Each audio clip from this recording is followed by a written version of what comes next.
Hello everyone, आज हम continue करेंगे क्लास 9 का chapter atoms and molecules. First lecture में हमने एटम्स के बारे में कंप्लीट पढ़ लिया था।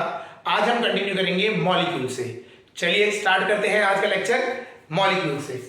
Molecules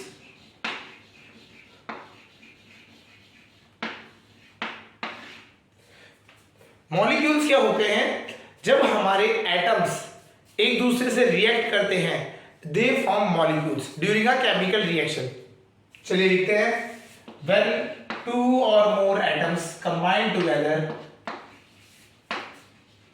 when two or more atoms combine together, they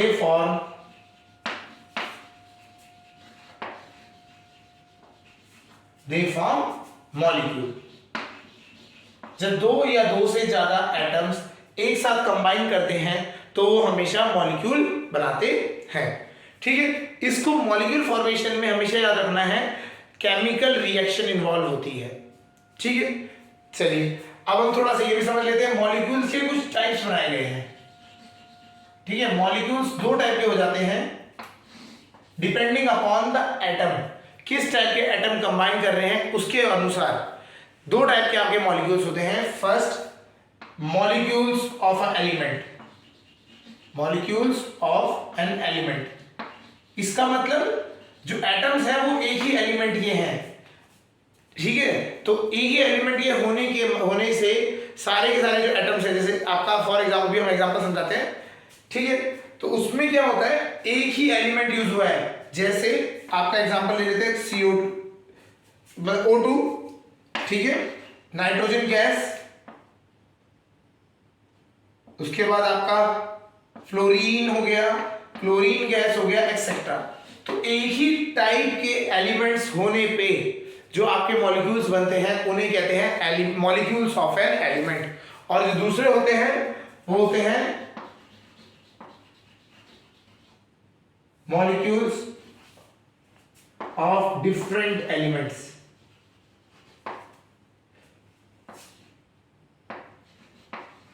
different atoms कह लीजिए या एलिमेंट्स कह लीजिए, डिफरेंट एटम्स मिलके क्या बनाते हैं, मॉलिक्यूल्स बनाते हैं। जैसे कि आपका एक कार्बन का मिल गया और ऑक्सीजन का तो CO2 बना दिया, हाइड्रोजन और ऑक्सीजन का मिला तो H2O मिल गया, उसके बाद सल्फर और ऑक्सीजन का मिला सल्फर डाइऑक्साइड मिल गया, Na और Cl मिल गया NaCl मिल गया, एक्सेट्रा।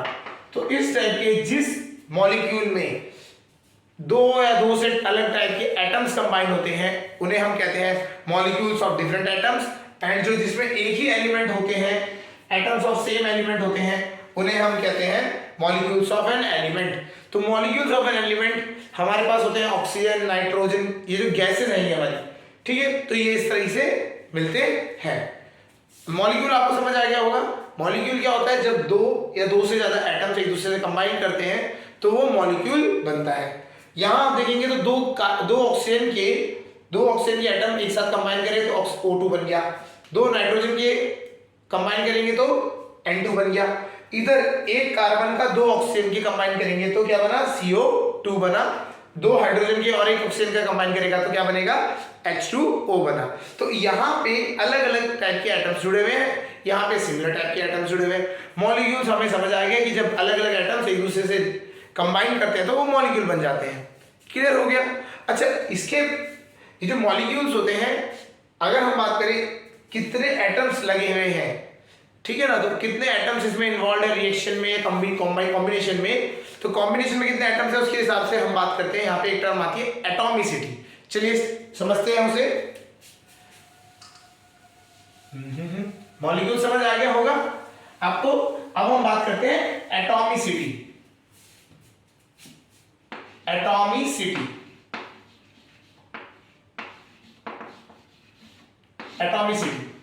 एटॉमिसिटी क्या होता है, the number of atoms combining to form a molecule is known as atomicity of the molecule. The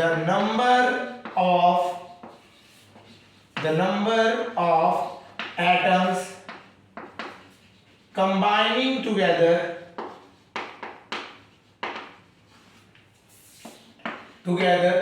to form together to form a molecule is known as atomicity. Is known as atomicity. Atomicity, ठीक है, कितने atoms combine करके molecule बना उसे कहा जाता है atomicity. ठीक है, देखते हैं एटॉमिसिटी कैसे होता है, देखते आपको एग्जांपल समझाते हैं। जैसे O2 में कितने एटम्स जुड़े हुए हैं, 2 एटम्स जुड़े हैं ऑक्सीजन के, तो O2 हो गया, N2 हो गया, Cl2 हो गया, CO हो गया, कार्बन मोनोऑक्साइड, ठीक है, CO हो गया, NaCl हो गया, एक सोडियम का एक क्लोरीन का, ठीक है। और इसी तरीके से हम बात करते हैं KCl हो गया एंड सो एक्सेट्रा। मतलब ये सारे जो हम एग्जांपल ले रहे हैं, तो इन सब में कितने आपके एटम्स जुड़े हुए हैं, इसमें 2 एटम्स जुड़े हुए हैं, तो इन्हें कहा जाता है डायएटॉमिक। या फिर इसकी एटॉमिसिटी की अगर हम बात करें तो कितनी है, इसमें एटॉमिसिटी है इसकी 2। क्लियर हो गया। तो जब हम बस हमें कुछ नहीं करना है, एटम्स गिनने हैं और एटम्स गिनते ही हमें पता लग जाएगा कि किस किस लेवल का है। इसकी एटॉमिसिटी कितनी है, 2 है। अगर हम बात करते हैं CO2, NO2, MgCl2, NaOH and KOH, तो अगर हम बात करें इन सब में, आप इसमें देखेंगे एक कार्बन 2 ऑक्सीजन, एक नाइट्रोजन 2 ऑक्सीजन, एक मैग्नीशियम 2 क्लोरीन, एक सोडियम 1 ऑक्सीजन 1 हाइड्रोजन, हर एक में 3 एटम्स इन्वॉल्व है, तो ये हो गया ट्राइएटॉमिक। और इसकी एटॉमिसिटी की अगर हम बात करें तो एटॉमिसिटी इज 3। ठीक, इसी तरीके से टेट्राएटॉमिक होता है, 4 हो गए तो टेट्राएटॉमिक, और उससे ज्यादा हो गए तो पॉलीएटॉमिक। जैसे पॉलीएटॉमिक की भी एग्जांपल बात कर लेते हैं, CaSO4, MgOH होल ट्वाइस। इसमें आप देखेंगे ज्यादा है, कैल्शियम में आपका सल्फर सेकंड हो गया, ऑक्सीजन है 4, तो 4 + 2 6, इसकी एटॉमिसिटी है 6। इसकी अगर आप बात करें ऑक्सीजन और हाइड्रोजन, ये तो 2 हो गए, और इंटू 2 है तो 4 + 1 5, तो इस तरह से ये पेंटाटॉमिक हो गया। लेकिन ये क्या है, हम इन सबको क्या कहेंगे, जिसमें ज्यादा हो जाते हैं, जैसे Al2O3, तो इन सबको हम पॉलीएटॉमिक कह सकते हैं। और अगर एटॉमिसिटी की बात करें तो एटॉमिसिटी आप इसमें कैलकुलेट करेंगे।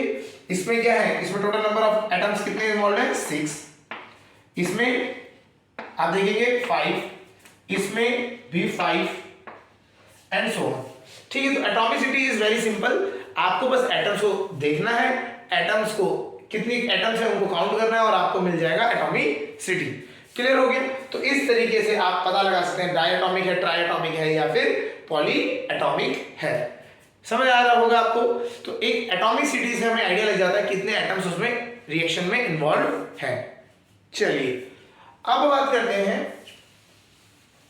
एटॉमिसिटी तो समझ आ गया, हमें यह भी समझ आ गया कि एटम्स क्या करते हैं, मॉलिक्यूल्स बनाने के लिए कंबाइन करते हैं एक दूसरे से। तो ये जो कॉम्बिनेशन होता है, ये कॉम्बिनेशन रिएक्शंस की हेल्प से होता है।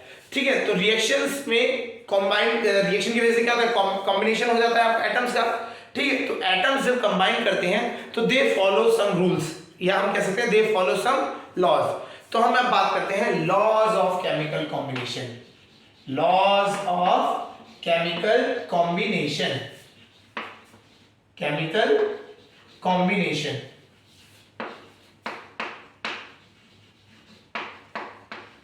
कॉम्बिनेशन हम यहां पे 2 मेजर लॉज पढ़ेंगे जो कॉम्बिनेशन में इन्वॉल्व होते हैं। ये एक फ्रेंच साइंटिस्ट थे, लेवशायर कहते हैं, प्रोनाउंसिएशन थोड़ा अलग हो सकता है, वो उन्होंने इन लॉज को दिया था, तो इनके नाम पे इनका कंट्रीब्यूशन बहुत इंपॉर्टेंट माना जाता है। ठीक है, तो ये क्या है, 2 लॉज है, इनको दोनों को समझते हैं। First law, law of conservation of mass in a reaction. Law of conservation of mass in a reaction. पहला लॉ ये कहता है कि एक रिएक्शन में लॉ ऑफ कंजर्वेशन ऑफ मास होता है। इसका कहने का मतलब सेंस क्या है, इसको भी समझ लेते हैं। इसका सेंस ये है mass can neither be created, mass can neither be created nor be destroyed,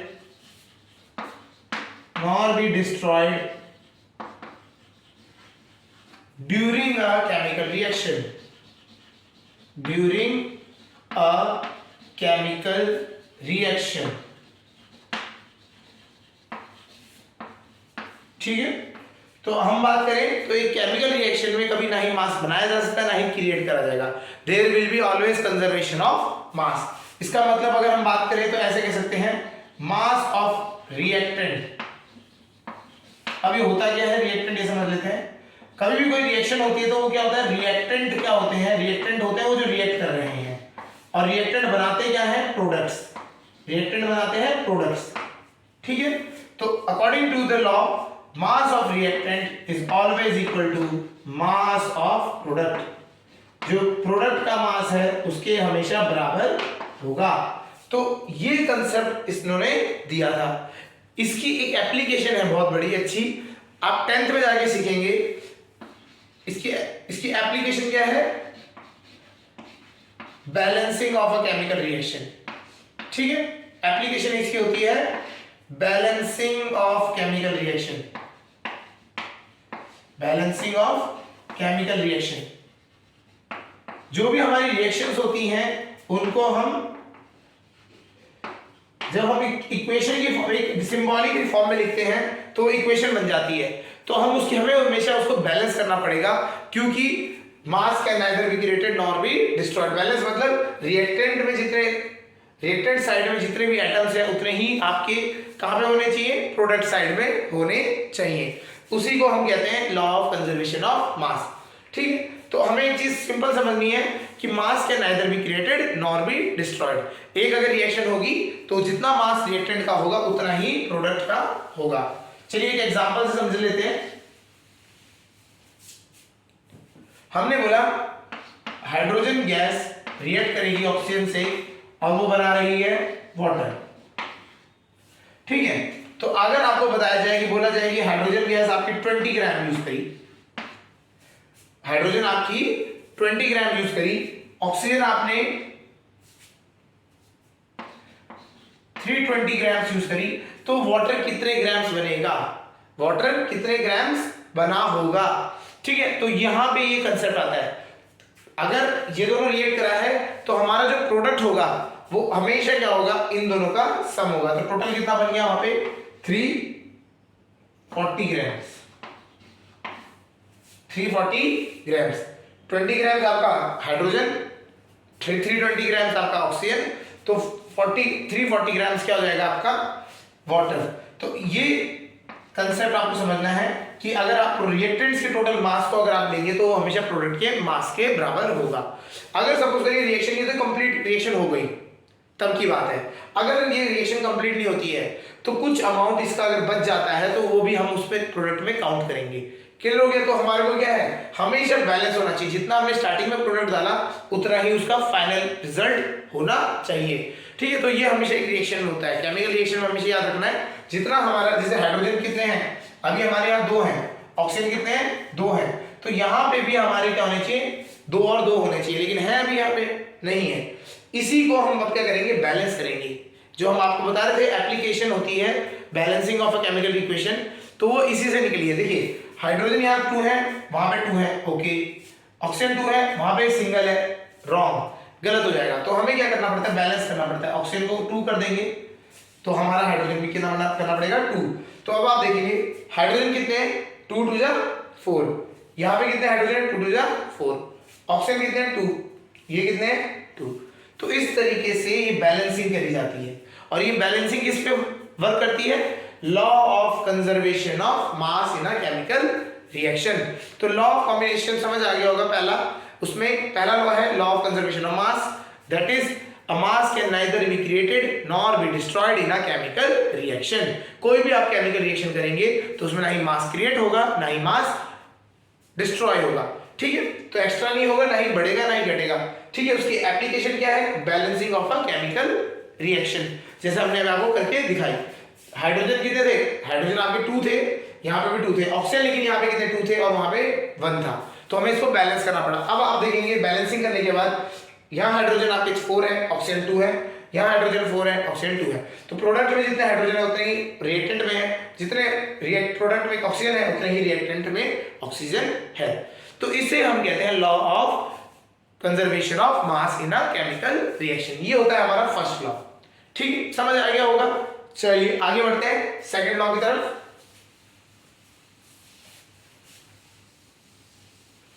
second law, in laws को समझना जरूरी है, काफी सारी एप्लीकेशंस। अगर आप जाएंगे फिजिकल केमिस्ट्री, आगे जब 10th 11th 12th में आप जो जाएंगे फिजिकल केमिस्ट्री में काफी जगह आपको ये बैलेंसिंग करनी है, तो वहां पे आपको पता होना चाहिए बैलेंसिंग हम करते हैं तो किस लॉ को फॉलो कर रहा है, लॉ ऑफ कंजर्वेशन ऑफ मास। ठीक है, अब हम बात करते हैं सेकंड लॉ को, law of definite proportion. Law of definite proportion,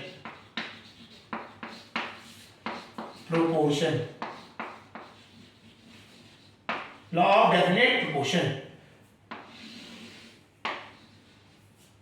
ये क्या कहता है, अकॉर्डिंग टू दिस लॉ, इसमें लिख लेते हैं, according to this law in a compound, compound कह लीजिए या फिर हम इसे मॉलिक्यूल भी कह सकते हैं, इन अ कंपाउंड और molecule atoms combine in fixed or definite ratio by mass, ratio by mass, ratio by mass. ठीक है, ये क्या कहता है, आप कोई भी एक कंपाउंड लेके आ जाइए, जैसे फॉर एग्जांपल हमने वाटर ले लिया, ठीक है, वाटर ले लिया, या फिर अगर हम CO2 ले लेते हैं, कोई भी आप एक कंपाउंड ले सकते हैं, कोई भी आप एक कंपाउंड लीजिए, इसमें आप देखेंगे तो इसी किससे मिलके बना है, हाइड्रोजन और ऑक्सीजन से। तो ये क्या कहता है, हाइड्रोजन का वेट निकालिए, हाइड्रोजन का वेट कितना है, एक हाइड्रोजन का वेट होता है 1। हमने ये लास्ट में एटॉम, जो एटम वाला हमने पार्ट पढ़ा था, लास्ट में सबके एटॉमिक वेट हमने बताए थे, तो वहां से आता है हाइड्रोजन का एटॉमिक वेट वहां पे 1 था, यहाँ हाइड्रोजन कितना है 2 है, तो एक का वेट 1 है तो 2 का कितना हो जाएगा 2। ऑक्सीजन का वेट कितना है 16। तो हमें उन्होंने ये बोला है, ये लॉ ये कहता है कि अगर आप हाइड्रोजन और ऑक्सीजन को मिला के अगर आप वाटर बनाते हैं, ये वाटर आप कहीं से भी लेके आए, B it from tap water, B it from जो आप बिस्लरी का पानी पी रहे हैं, डिस्टिल्ड वाटर, ठीक है, रेन वाटर, कहीं से भी समुद्र के सी वाटर, कहीं से भी आप लेके आए वाटर, अगर ये लाते हैं H2O, तो इसमें आपको हाइड्रोजन और ऑक्सीजन हमेशा 1:8 के रेशियो में मिलेगी। 2 1 2 8 16। तो वाटर में आपको हाइड्रोजन और ऑक्सीजन हमेशा 1:8 के रेशियो में मिलेगा। क्लियर हो गया। तो इस तरीके से आपको ये पता होना चाहिए। इसी सिमिलरली इसी तरीके से कार्बन का एटॉमिक वेट होता है 12, ऑक्सीजन का वेट होता है 16, 16 2 जा 32। ठीक है, तो अगर हम इसको आप देखो सिंपलेस्ट रेशियो में करें, 3 की टेबल से 3 4 से 12, ओ सॉरी 4 से 4 3 जा 12, 8 जा 32, 4 8 जा 32। क्लियर हो गया। तो आप देखेंगे हमेशा ये किस रेशियो में मिलेंगे, 3:8 के रेशियो में मिलेंगे। आप कहीं से भी कार्बन डाइऑक्साइड लेके निकले, एटमॉस्फेयर से निकालिए, ड्राई आइस को मेल्ट करके आपने सबलाइम करके करा, तभी भी आप कुछ कहीं से भी करेंगे तो आपको कार्बन डाइऑक्साइड हमेशा उसमें जो कार्बन और ऑक्सीजन है वो हमेशा 3:8 के रेशियो में मिलेगा। यही एक वजह थी, हमने आपको बोला था कि एटॉमिक वेट्स बहुत इंपॉर्टेंट पार्ट बन जाते हैं आपको लर्निंग के लिए। ये इंपॉर्टेंट क्यों है, आपसे भी एटॉमिक वेट निकलवाएंगे, मॉलिक्यूलर वेट निकलवाएंगे, वो भी है, प्लस आपको रेशियो बाय मास तभी समझ आएगा जब आपको इनके मासेस पता होंगे। ठीक है, तो हाइड्रोजन अगर आपसे बोल दिया जाए रेशियो निकालिए, तो हाइड्रोजन का वेट कितना होता है 1 2 और ऑक्सीजन का कितना हो जाएगा 16, आप डिवाइड करेंगे 1:8 में आंसर आ जाएगा।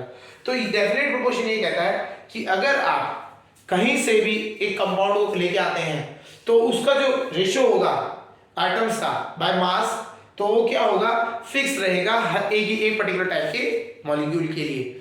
अब वाटर कहीं से भी आप लेके आए, है ना। तो सब सारे सोर्स से वाटर जो लेके आएंगे उन सोर्स का अगर केमिकल कॉम्बिनेशन अगर देखा जाएगा तो H2O ही होगा, और H2O में जो मास होगा हाइड्रोजन का वो होगा 1:8 के रेशियो में, ठीक है, ऑक्सीजन के साथ। क्लियर हो गया। चलिए, तो ये दोनों लॉज होते हैं हमारे, ये दोनों आपको समझ आ गए होंगे। थोड़ा सा हम ये जो रेशियो वाला है डेफिनेट प्रोपोर्शन, इनके क्वेश्चंस देखते हैं। आपको थोड़ा पता होना चाहिए किस तरीके से रेशियो में निकाला जाता है, ठीक है। तो क्वेश्चन इस तरह से है, find the ratios of different atoms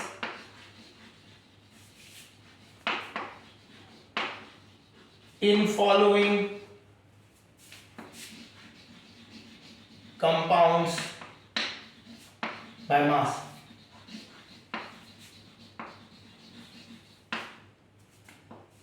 ठीक है, यह रेशियो बाय मास लिख सकते हैं, ratio by mass of following atoms in different atoms in the following compounds. हमें क्या करना है, मास का रेशियो निकालना है, किस रेशियो में मास अवेलेबल है। हमें ये पता है डेफिनेट प्रोपोर्शन में हमेशा होते हैं, और वो रेशियो क्या है वो आपको पता होना चाहिए। चलिए पहले हम करते हैं जो आपका, हमने अभी बात करता है डायटोमिक एटम्स के मॉलिक्यूल्स के लिए। डायटोमिक मॉलिक्यूल्स में आते हैं, ठीक है। जैसे आपसे पूछ लिया डायटोमिक में ले लेते हैं, हमने बात करी CaO, calcium oxide. Calcium oxide का आपको बताना है कि कितने इसमें क्या रेशियो में है। तो कैल्शियम का एटॉमिक वेट होता है आपका 40, ऑक्सीजन का होता है 16। आप इसको डिवाइड करेंगे 4 से करेंगे तो 10:4, और फर्दर डिवाइड करेंगे 5:2। तो रेशियो क्या हो जाएगा, 5:2 के रेशियो में मिलते हैं। तो कैल्शियम ऑक्साइड में जो आपको कैल्शियम और ऑक्सीजन मिलेगा वो हमेशा किसमें मिलेगा, 5:2 के रेशियो में मिलेगा। बी, इनको आप पॉज करिए वीडियो को, खुद सॉल्व करने की कोशिश करना, फिर आप देखेंगे सॉल्यूशन इसका, ठीक है। चलिए हमने बात करी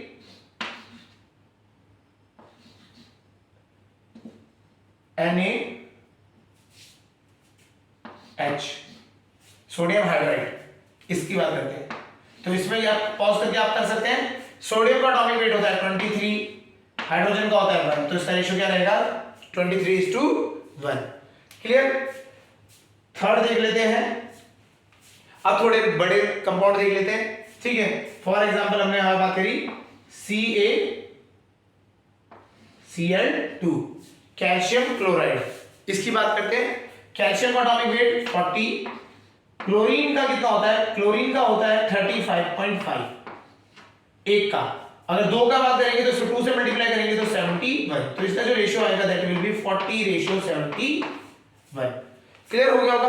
कैल्शियम क्लोराइड का रेशियो आएगा 40:71, ठीक है। चलिए और देख लेते हैं,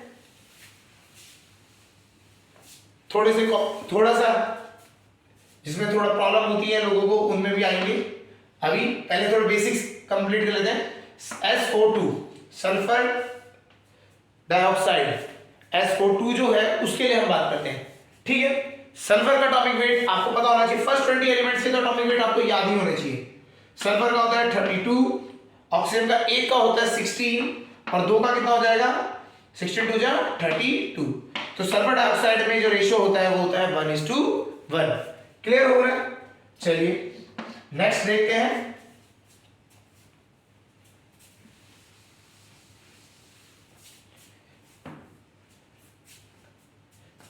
नेक्स्ट हम लेते हैं एल्यूमिनियम ऑक्साइड का, ले लेते हैं Al2O3। इसमें टाइम लगाइए आप थोड़ा सा। एल्यूमिनियम का हमारे को पता है 27, ठीक है। एल्यूमिनियम का हमारा होता है 27, ऑक्सीजन का होता है हमारा 16। इसको देखिए, एल्यूमिनियम का हो गया आपका 27 × 2 54, और ऑक्सीजन का होता है 16 3 48, इसका आ गया, ठीक है। आप इसको डिवाइड करिए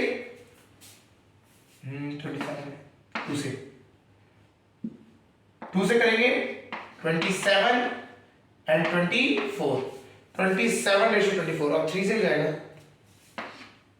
327, 3 8 जा 24, 9:8, तो 9:8 इसका होता है। ठीक है, अभी तक हमने जो बड़े जितने भी बड़े इनमें क्या थे, ऑटोमेसिटी बढ़ गई, ऑटोमेसिटी इसकी 5 होगी, लेकिन कितने एटम्स थे, 2 ही एटम्स थे। अगर सपोज करिए 2 से ज्यादा एटम्स कंबाइन कर जाते हैं, तब इन्हें कैसे सॉल्व करते हैं, तब देखते हैं।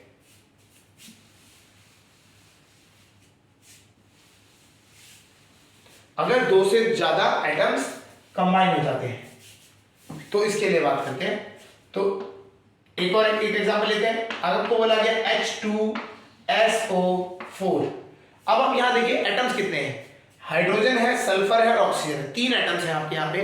तो हाइड्रोजन का ऐसे लिखेंगे, हाइड्रोजन, सल्फर और ऑक्सीजन, इन तीनों का वेट आपको रेशियो में लेना है।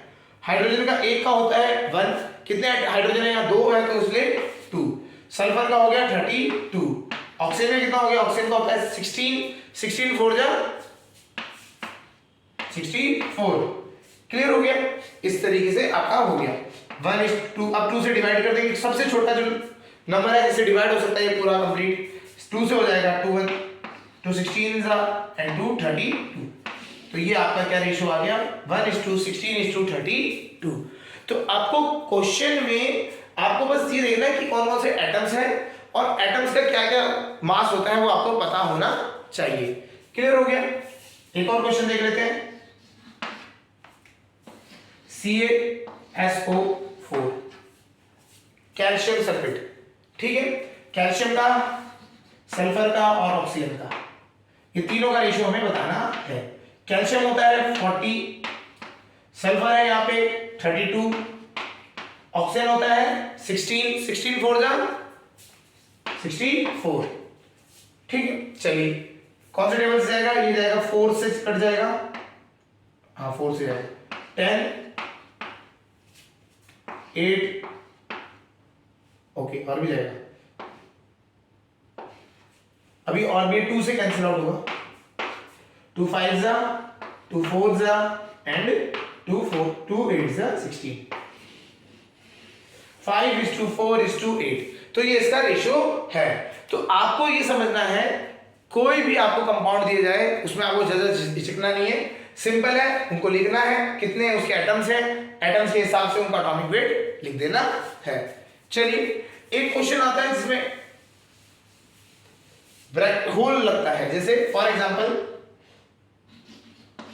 अगर आपको दे दिया जाए इस तरीके से MgOH होल ट्वाइस, ब्रैकेट में होल ट्वाइस हो जाता है, ऐसे केसेस में क्या करना है इसको समझते हैं।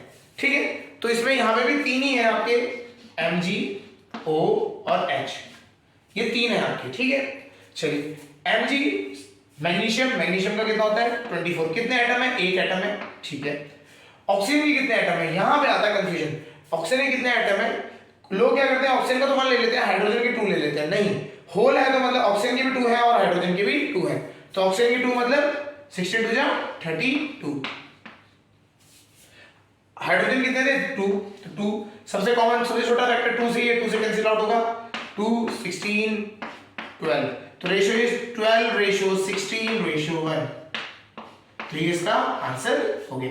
तो आपको समझना है कि कोई भी आपका मॉलिक्यूल जब भी कंबाइन करता है तो उसमें एटम्स होते हैं वो हमेशा फिक्स्ड रेशियो बाय मास में होते हैं। तो आप मैग्नीशियम हाइड्रोक्साइड कहीं से भी लेके आए तो उसमें हमेशा magnesium ratio, oxygen ratio, hydrogen, इनका जो रेशियो होगा वो 12:16:1 में होगा। ऐसी कैल्शियम सल्फेट कहीं से भी आप लेके आ जाए तो कैल्शियम होगा 5, सल्फर होगा 4 एंड ऑक्सीजन होगा 8 रेशियो में पाया जाएगा। ये रेशियो बाय मास चल रहे हैं सब कुछ।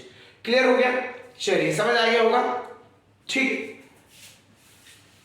यहां तक ये चीज आपसे क्वेश्चंस की तरह पूछी जाती है, तो यहां तक आपको समझ आ रहा होगा कि हमें इंपॉर्टेंस है, जो हमने एटॉमिक वेट लिखवाए थे उन एटॉमिक वेट्स को समझना, याद करना जरूरी पड़ेगा आपको। ठीक है, इसी तरीके से एक क्वेश्चन आता है, अब आता है मॉलिक्यूलर मास। इस पार्ट से क्वेश्चन भी बनते हैं। अब होता क्या है ये समझ लेते हैं। Molecular mass is the mass of a molecule. ठीक है, अगर हम सिंपल लैंग्वेज में बात करें तो मास ऑफ अ मॉलिक्यूल। ठीक है, तो ये होता क्या है basically, mass of all the atoms, mass of all the atoms present in a molecule, is known as molecular mass, is known as molecular mass, molecular mass।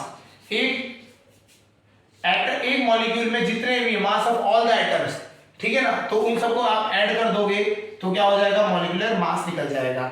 Example में बात करते हैं, जैसे आपको क्वेश्चन में पूछा जा सकता है, ठीक है, आपसे बोला गया H2O का मॉलिक्यूलर मास बताइए। सिंपल है, हाइड्रोजन कितने हैं, 2 है, तो हाइड्रोजन का हो गया 2 और ऑक्सीजन का हो गया, रेशियो नहीं लेना है, तो ऐड करना है, तो हाइड्रोजन का एक का होता है 1, 2 का हो जाएगा 2, ऑक्सीजन का हो गया 16, तो वाटर का कितना होता है 18U। U वही है यूनिफाइड मास, या फिर हम कह सकते हैं AMU पहले कहा जाता था, अब उसको यूनिफाइड मास कहा जाता है। क्लियर हो गया। तो H2O का एटॉमिक वेट होता है 18U। कैल्शियम कार्बोनेट CaCO3, इसका अगर हम बात करें, कैल्शियम का होता है 40, कार्बन का होता है 12, ऑक्सीजन का होता है 16, लेकिन 3 है तो 16 3 जा 48, ऐड करेंगे आप 4 2 0 10, 100U हो गया, ठीक है। कैल्शियम कार्बोनेट का कितना हो गया 100U।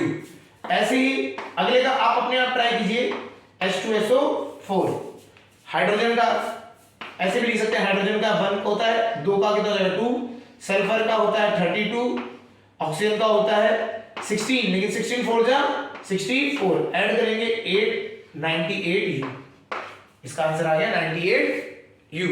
तो इस तरीके से आपसे क्वेश्चन पूछे जा सकते हैं। आपको इसके लिए क्या होना चाहिए, सारे एटॉमिक वेट्स, फर्स्ट 20 एलिमेंट्स के आपको पता होने चाहिए। 20 एलिमेंट्स तक आपको वैसे पता होने चाहिए, अगर उससे बड़ा आता है, जिंक का आ गया, या फिर आपको कॉपर का आ गया, ठीक है, टिन कुछ भी आ गया, तो उसका जनरली दिया जाता है यहाँ पे आपके लेवल पे, ठीक है। चलिए एग्जाम्पल में आप अब क्वेश्चन के लेवल पे करें, ठीक है। तो क्वेश्चन देख लेते हैं, मैग्नीशियम हाइड्रोक्साइड का ही लेते हैं, ठीक है। ये वाला इसलिए ले रहे हैं क्योंकि इसमें लोगों को कंफ्यूजन होती है, तो कैसे करेंगे इसमें। मैग्नीशियम का होता है 23 और 24 होता है सोडियम का। ऑक्सीजन कितने हैं यहाँ पे 2 हैं, तो ऑक्सीजन 2 है, तो एक ऑक्सीजन का होगा 16, एक का होता है 16 और 2 का कितना हो जाएगा 16 2 जा 32। हाइड्रोजन का एक हाइड्रोजन का होता है 1 और 2 हाइड्रोजन का कितना हो जाएगा 2, तो यहाँ हो जाएगा 2। 24 32 और 2 इनको आप ऐड करेंगे 858U, ये आपका क्या हो गया मॉलिक्यूलर वेट, ठीक है। इसी तरीके से अगला क्वेश्चन एक जो आता है, अगर हम बात करते हैं NaCl कॉमन सॉल्ट, इसे कॉमन सॉल्ट भी कहा जाता है सोडियम क्लोराइड को, तो ये भी कॉमन ही होना चाहिए। सोडियम का होता है 23, क्लोरीन का होता है 35.5, ठीक है। 8 तो 5 कर देंगे 58.5U, समझ आ गया। अगला जो लिख रहे हैं हम क्वेश्चन, तो आप पूरा नोट ना करें, पहले क्वेश्चन देखें, वीडियो पॉज करें, फिर उसके बाद सॉल्व करें, फिर उसका मैच करें, बाद में अगर एक बार सॉल्यूशन निकलता है उसके बाद, ठीक है। जैसे MgSO4, वीडियो पॉज करो, सॉल्व करो, एंड आफ्टर दैट इसका आंसर जो आपका आ जाए उसके बाद चेक करो, ठीक है। MgSO4, मैग्नीशियम का 24, सल्फर का ऐसे लिख लेते हैं, मैग्नीशियम का 24, सल्फर 32, ऑक्सीजन 64। क्यों 64? 4 है, 4 है तो इसलिए 16 4 जा 64, ठीक है। करते हैं, ये हो गया 8 10 0 1 12 120U, 120U, ये 4 नहीं है, U है,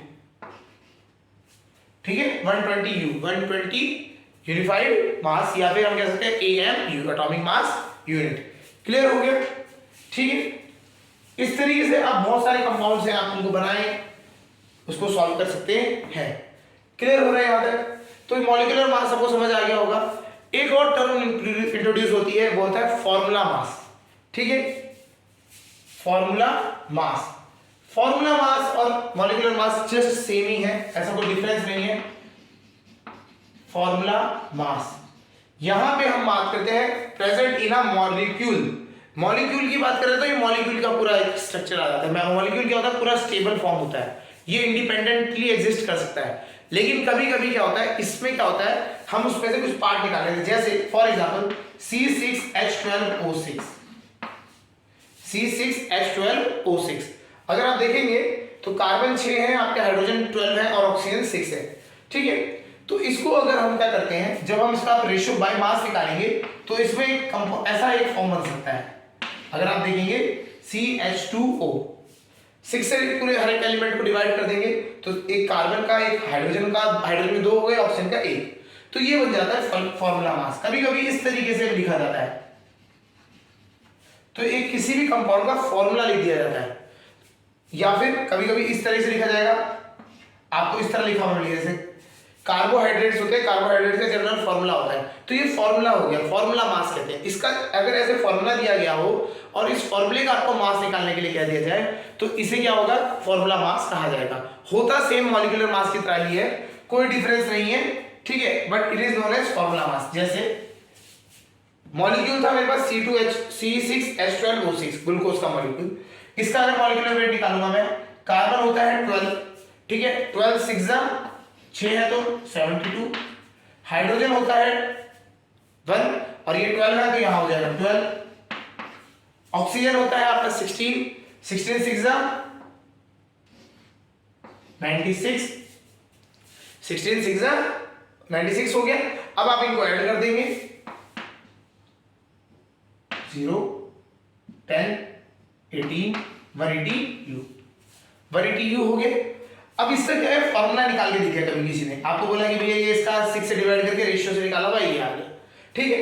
तो ये हो गया फॉर्मूला। इसका मास निकालना होगा, कार्बन का होता है 12, हाइड्रोजन का होता है 2, मतलब 1 है तो यहाँ 2 एटम है तो 2 कह रहा हूं, ऑक्सीजन का हो गया 16, तो आप इसको ऐड करेंगे 16 + 2 18 20 30, कितना हो गया 30U। तो ये हो गया फॉर्मूला मास, इसका फॉर्मूला मास हो गया 32, यहाँ 30U हो गया। अगर इसको आप वो कह रहा है 6 से कर दो, 6 गुना कर दो, क्योंकि यहाँ पे 6 गुना और का था, तो आपका सिंपली आप क्या करोगे, इसको 6 से मल्टीप्लाई करोगे और ये बन जाएगा 180U। क्लियर हो गया। तो इस टाइप से कभी कभी एप्लीकेशन में यूज किया जाता है। तो फॉर्मूला मास क्या बन जाता है उस टाइम पे, the mass of all the atoms present in a formula.